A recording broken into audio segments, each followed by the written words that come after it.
Mobile কেনার সময় আমরা কম বেশি একটু সমস্যার সম্মুখীন হয়েই যাই, তাই না?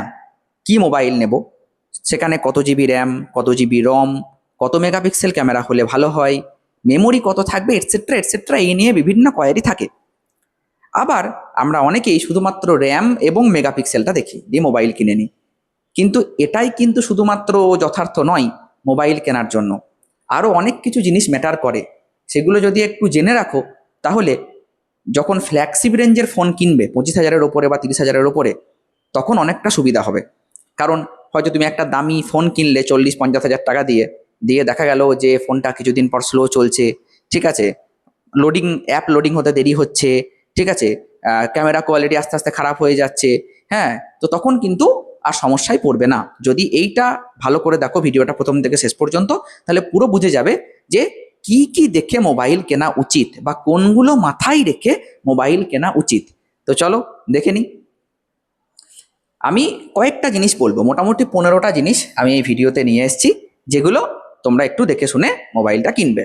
দেখো কি কি হতে হবে। প্রথমত পাওয়ারফুল প্রসেসর, ঠিক আছে, চেষ্টা করবে অ্যামোলেড ডিসপ্লে বা অ্যামোলেড ডিসপ্লে যে যাই বলো না কেন 120 হার্জ নেওয়ার। ওকে, 5,000 মিলি অ্যাম্পিয়ার আওয়ার ব্যাটারি বা তার বেশি, এখন তো আরও অনেক বেশি বেশি ব্যাটারি চলে এসছে, 8,000, 7,000, ঠিক আছে, মানে মোটামুটি যেন এটা থাকে, তারপরে এর বেশি থাকলে তো আরও ভালো। ওকে, আর অপটিক্যাল ইমেজ স্টেবিলাইজেশন, ঠিক আছে, 5G ব্যান্ড, এই জিনিসগুলো যেন থাকে। তো দেখা যাক আর কি কি মোটামুটি দেখব। প্রথমেই আমি দেখব প্রসেসর সবচেয়ে গুরুত্বপূর্ণ। মোবাইলের আসল ক্ষমতা নির্ভর করে কিন্তু প্রসেসর বা চিপসেটের ওপর। ভালো প্রসেসর হলে ফোন দ্রুত চলবে, আর যদি খারাপ প্রসেসর হয় তাহলে ফোন স্লো চলবে। কীরকম প্রসেসর হলে ভালো হয়? মোটামুটি স্ন্যাপড্রাগন 8 এলিট বা 8 জেনারেশন, এই সিরিজের প্রসেসর হলে ভালো হয়। আর যদি তুমি মিডিয়াটেক ডায়মেনসিটি নাও, তাহলে ডায়মেনসিটি 9,000, 9,300, 9,400 এই সিরিজের হলে ভালো হয়। এর থেকে বেশি হোক ঠিক আছে, কিন্তু এর থেকে কম যেন না হয়। মোটামুটি এই 5G ব্যান্ডে চলতে গেলে এইরকম প্রসেসর হতে হবে, তবে ঠিকঠাক চলবে। বা গুগল টেনসার, পিক্সেল ফোনে যে প্রসেসরটা ইউজ করা হয় গুগল টেনসার, এটা তো আরও ভালো। অ্যাপেল A18, A19 সিরিজ, এগুলো তো আরও ভালো। গুগল, অ্যাপেল এইগুলো তো অনেকটা হাই রেঞ্জে চলে গেল, ঠিক আছে। তো এইগুলো তো তুমি গুগলের ফোন ছাড়া টেনসার পাবে না, তুমি অ্যাপেলের ফোন ছাড়া এইরকম চিপসেট A18, A19 এগুলো পাবে না।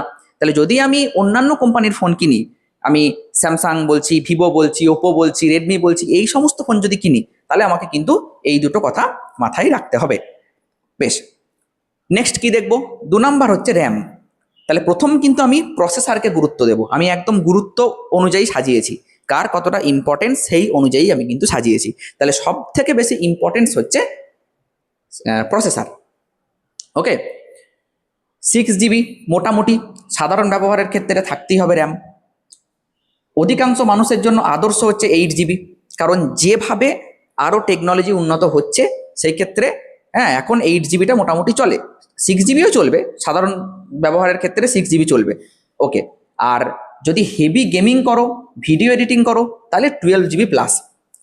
ভার্চুয়াল র্যাম আসলে র্যামের বিকল্প নয়। এবার আমি একটা কথা বলি, অনেকে দেখবে এরকম বলে যে ভার্চুয়াল র্যাম কিন্তু বাড়ানো যায়, কিন্তু ওই ভার্চুয়াল র্যাম তুমি যেটা বাড়াবে সেটা কিন্তু র্যামের বিকল্প নয়, মানে র্যামের মতো কিন্তু পুরোপুরি একই কাজ করবে না ভার্চুয়াল র্যাম, এটা মাথায় রাখবে। তারপরে দেখবে স্টোরেজ। দেখো এখন প্রত্যেকটা ফটো মানে মিনিমাম যদি বলি, এখন যে ক্যামেরাগুলো বেরোচ্ছে, এখন যে ফোনগুলো বেরোচ্ছে, ঠিক আছে, যদি তুমি 20,000-এর ওপরে একটা ফোন তুমি যদি নাও, সে যে কোনো কোম্পানির হোক না কেন, সে মোটামুটি কিন্তু একটা জাস্ট ফটো তুললে 4 MB 5 MB খাবেই। তাহলে সেই তুলনায় আমার মেমোরিও তো অনেক বেশি হতে হবে, তাই না? আগে যেমন ফোনগুলো 32GB 64GB এইরকম মেমোরিতে চলে যেত, এখন আর সেসব দিন নেই, এখন আর চলবে না। মিনিমাম 128GB মেমোরি লাগবেই, কারণ একটা ফটোর মেমোরি এখন বিশাল, ঠিক আছে। তাহলে কি হতে হবে? কমপক্ষে 128GB, UFS 3.1 বা UFS 4.0 এইটা লাগবেই, 4.0 বা 3.1। eMMC স্টোরেজ এড়িয়ে চলুন, এই eMMC স্টোরেজ নেওয়া যাবে না। এবার এই জিনিসগুলো কি আমি একটু বুঝিয়ে বলি, এই জিনিস দুটো আমি একটু ক্লিয়ার করে দিই। ইউএফএস এবং eMMC স্টোরেজ প্রযুক্তি। ইউএফএস এবং eMMC হলো মোবাইলের স্টোরেজের টেকনোলজি, অর্থাৎ আপনার ফোনে ডেটা কত দ্রুত রিড এবং রাইট হবে তা এগুলো নির্ধারণ করে। আপনি যে ইনস্ট্রাকশন দিচ্ছেন বা তুমি যে ইনস্ট্রাকশন দিচ্ছ, সেই ইনস্ট্রাকশনটা মেমোরি কত তাড়াতাড়ি পড়তে পারবে, ঠিক আছে, কত তাড়াতাড়ি প্রসেস করতে পারবে, সেটা ডিপেন্ড করছে কিন্তু এই দুটোর উপরে। মানে এই এই যে ইউএফএসটা বলছি, ইউএফএস স্টোরেজ যদি আমরা নিই তাহলে কিন্তু খুব দ্রুত কাজ করবে। তার মানে রিড অ্যান্ড রাইট স্পিড সব থেকে বেশি হবে।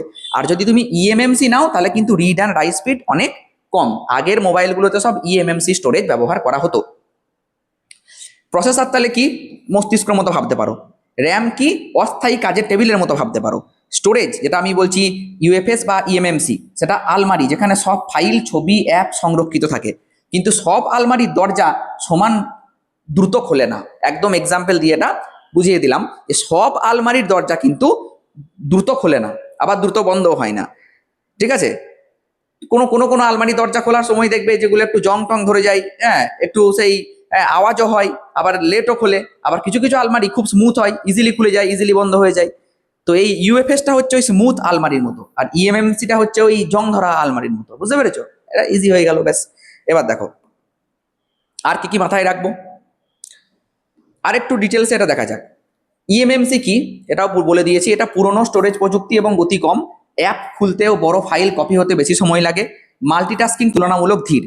ঠিক আছে, তুমি একসঙ্গে অনেকগুলো কাজ যদি করতে চাও মোবাইলে, হয়তো তুমি দেখছো যে ইউটিউবে কোন একটা ভিডিও চলছে বা গান চলছে, তুমি তার সঙ্গে আর একটা কোনো কাজ করতে চাও, হয়তো ভিডিও এডিটিং করছো বা হয়তো কোনো গেম খেলছো, ঠিক আছে, বা হয়তো তুমি ক্যালকুলেটর অ্যাপ খুলেছো। তো এই একসঙ্গে যখন তুমি 3-4টে কাজ করবে তখন মাল্টিটাস্কিং পারপাস ইউজ হবে। তো মাল্টিটাস্কিং পারপাসে কিন্তু ইএমএমসি স্টোরেজ একদম খারাপ, ঠিক আছে।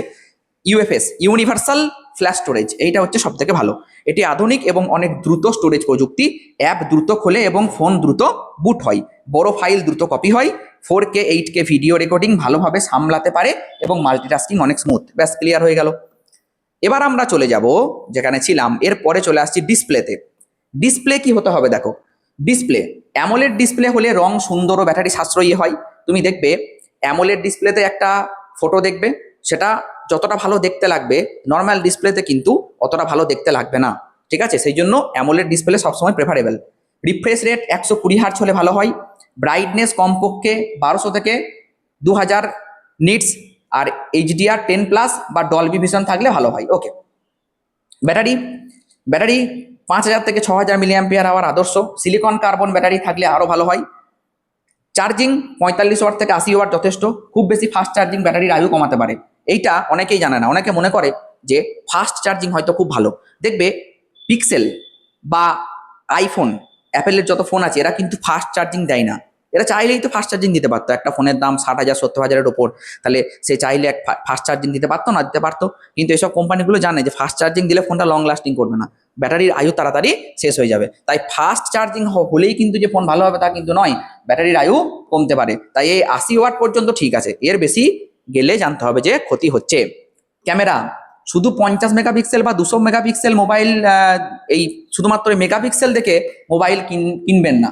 কেন কিনবেন না সেটা বলা আছে। আমরা কি দেখি যে 100 মেগাপিক্সেল 200 মেগাপিক্সেল তাহলে বিশাল ফোন, ঠিক আছে, এটা কিন্তু যথেষ্ট নয়।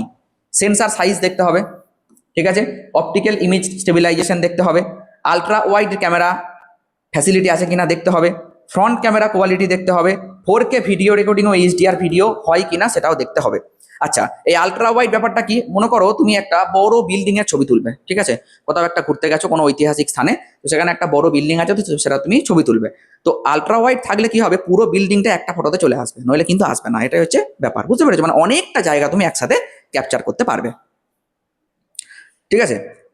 Next, software update. আচ্ছা, আর এই ক্যামেরা নিয়ে আমি একটা ডিফারেন্ট ভিডিও নিয়ে আসবো। ক্যামেরা নিয়ে আরও অনেক কিছু যদি দেখা যায় তাহলে আরও ভালো হবে, সেটা আমি একটা ডিফারেন্ট ভিডিওতে বলে দেবো। এখন ওভারঅল আমি একটা মোটামুটি ভিশন ক্লিয়ার করার চেষ্টা করি। সফটওয়্যার আপডেট এবং নেটওয়ার্ক আপডেট কমপক্ষে 4 থেকে 7 বছরের অ্যান্ড্রয়েড ও সিকিউরিটি আপডেট থাকলে ভালো হয়। মোটামুটি 4 থেকে 7 বছরের আপডেট যদি দেয় তাহলে ভালো হয়। নেটওয়ার্ক 5, কারণ দেখো একটা কথা বলি, তুমি একটা ফোন 40,000 টাকা দিয়ে 50,000 টাকা দিয়ে কিনলে, দিয়ে তুমি ফোনটা তো 1 বছর পর ফেলে দেবে না, তুমি তো ফোনটা 3-4 বছর ইউজ করার জন্য নিয়েছো, তাহলে ততদিন তো তোমাকে সফটওয়্যার আপডেট পেতে হবে, তাই না।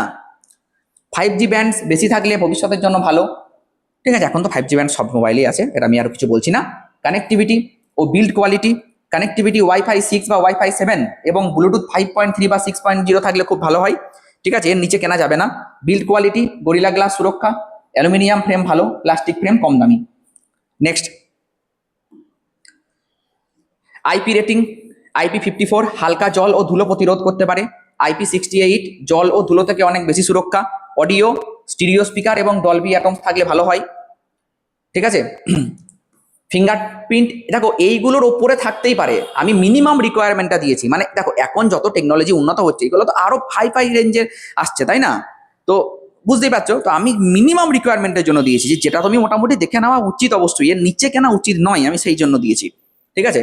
Fingerprint, in display optical fingerprint থাকলে খুবই ভালো হয়, ঠিক আছে।